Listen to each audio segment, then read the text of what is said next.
என்ன என்னுடைய கருத்து, நான் உறுதியான கருத்தை சொல்லுகிறேன். படங்களில் குடும்பம் இல்லை. குடும்பம் இல்லாமல் பாடல்கள் இல்லை. படங்களில் காதல் இல்லை. காதல் இல்லாமல் பாடல்கள் இல்லை.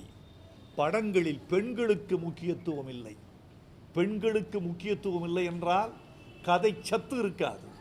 கதை சத்து இல்லை என்றால் பாட்டு சூழல் இருக்காது. பாட்டு சூழல் இல்லை என்றால் பாடலாசிரியனுக்கு வேலை இருக்காது. இசையமைப்பாளரோ ஒரு ஒலிப்பதிவாளரோ வரிகளை எழுதி கொண்டு அதை நிரப்பிவிட்டு போக முடிகிற சூழல் வந்து விடுகிறது. எனவே நல்ல கதை, நல்ல இசை, பெண்களை பற்றிய கதை, காதல் கதைகள் வாழ்வின் மர்மங்களையும் வாழ்வின் மேன்மைகளையும் மெல்லிய மதிப்பீடுகளையும் உயர்த்தி பிடிக்கிற கதைகள் வந்தால் பாட்டு மீண்டும் திரை உலகில் அரசாளும்.